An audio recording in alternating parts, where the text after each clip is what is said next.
It was billed as a monumental victory for the White House, a landmark trade deal with Japan, securing massive investment and lowering tariffs on key imports like cars. But as the ink was drying, the celebration was cut short by outrage from an unexpected place, Detroit. America's own auto giants cried foul, warning they were now at a disadvantage. Across the border, Canada watched as its closest ally gave a better deal to a nation halfway across the world. How did a deal designed to display American strength accidentally hand all the leverage to its neighbor? For more than half a century, the American and Canadian auto industries weren't just partners, they were a single, integrated powerhouse. The 1965 Auto Pact erased the border for cars and parts, creating a seamless manufacturing ecosystem that stretched from the American Midwest to southern Ontario. This pact became the blueprint for the North American Free Trade Agreement, or NAFTA, which turned the continent into a fortress of shared production.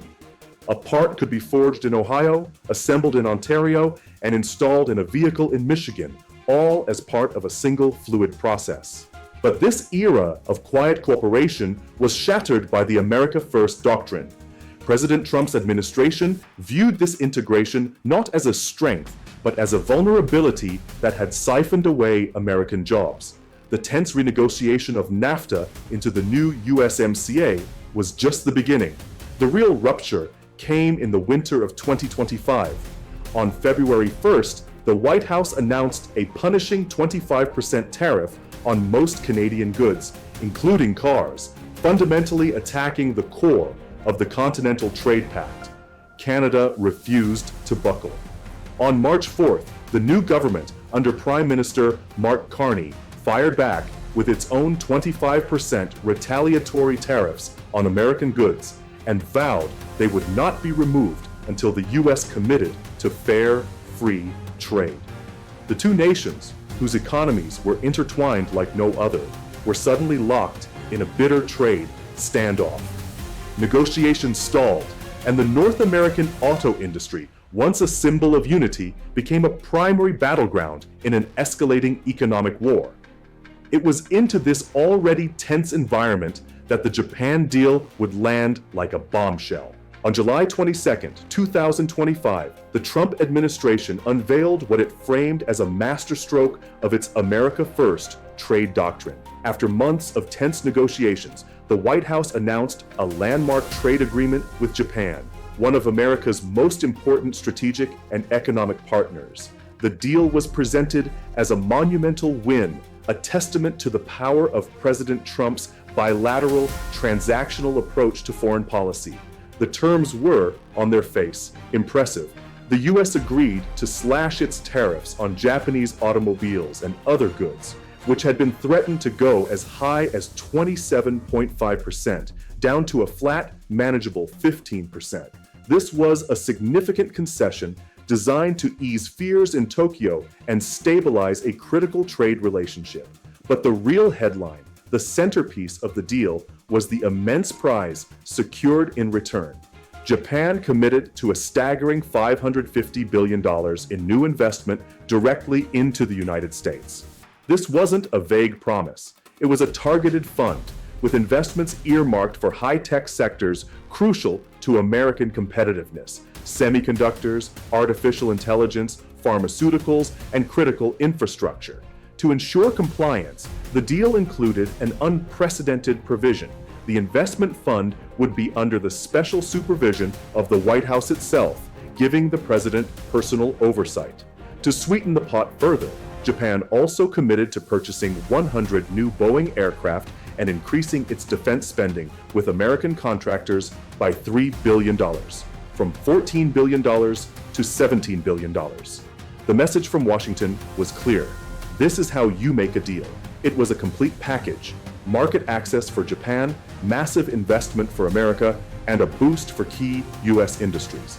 The administration portrayed it as the perfect model for future negotiations, a blueprint for how other nations could secure favorable terms with the United States.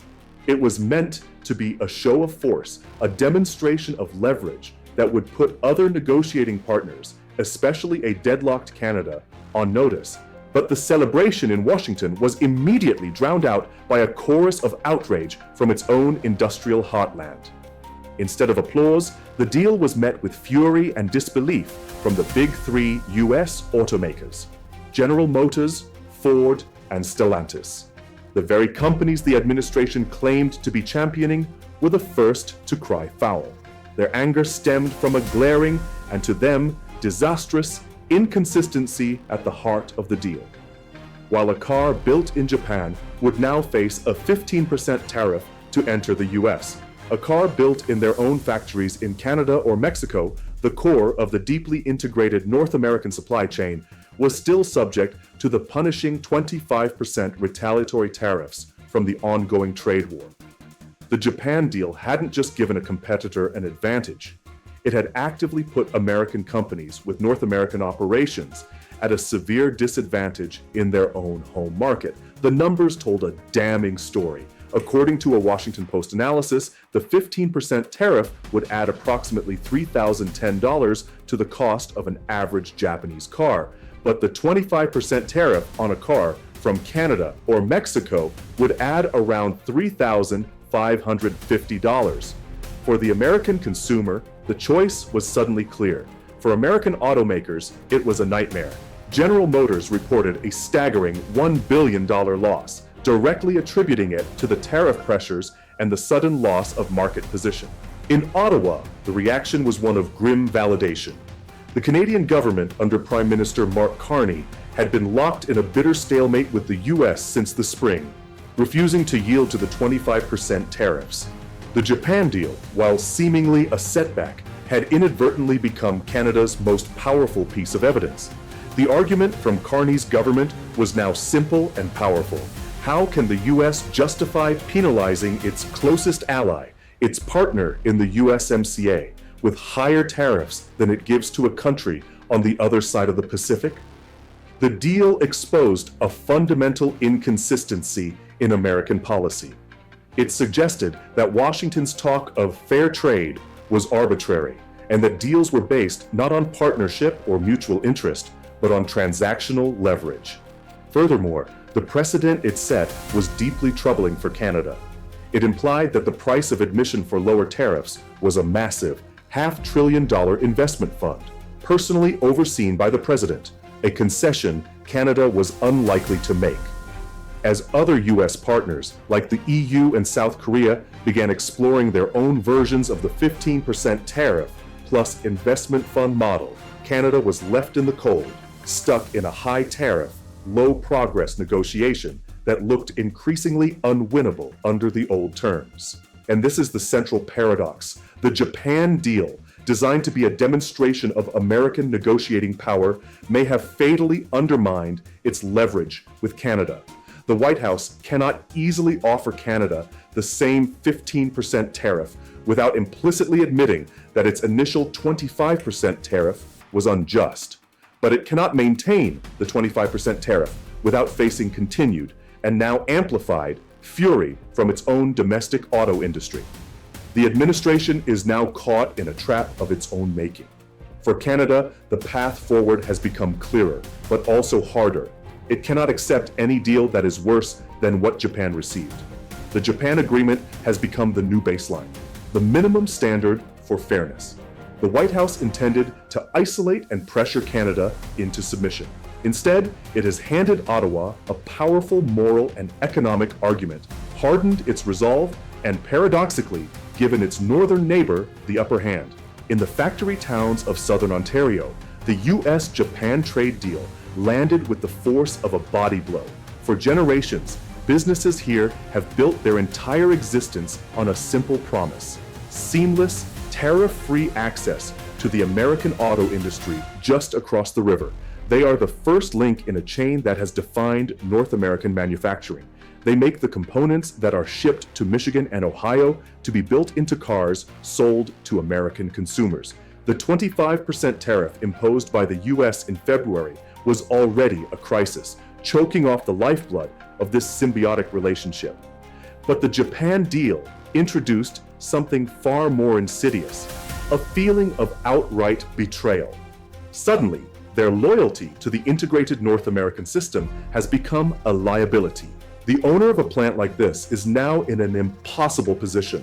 They watch as their direct competitors in Japan are rewarded with a lower 15% tariff, while they, America's closest partner, are still being punished with a 25% rate.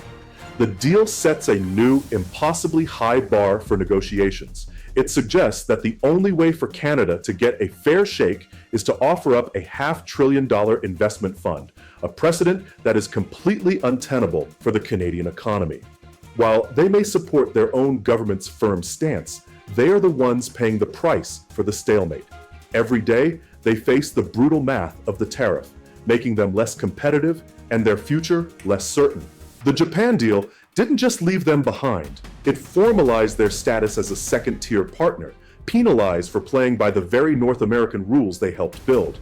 The America First policy was supposed to protect this very scene: American workers building American cars for American consumers. But the Japan trade deal has turned that logic on its head, creating a firestorm of blowback from the very industry it was meant to champion. The fatal flaw is in the numbers. The deal means a car imported from Japan now has an estimated $3,010 tariff cost baked into its sticker price. But a car rolling off this assembly line in Detroit, built with parts from its sister plant in Canada, carries a tariff cost of roughly $3,550. The White House, in its pursuit of a deal with Tokyo, made it cheaper to buy a Japanese car than a North American one. For the executives at General Motors, Ford, and Stellantis, this is a strategic nightmare, a self-inflicted wound. The reported $1 billion loss at GM is a direct consequence of this upside-down policy. They are now being actively undercut in their home market, not by a competitor's innovation, but by their own government's trade deal. This blowback ripples down to every worker on the factory floor. Their jobs are tied to the competitiveness of the cars they build.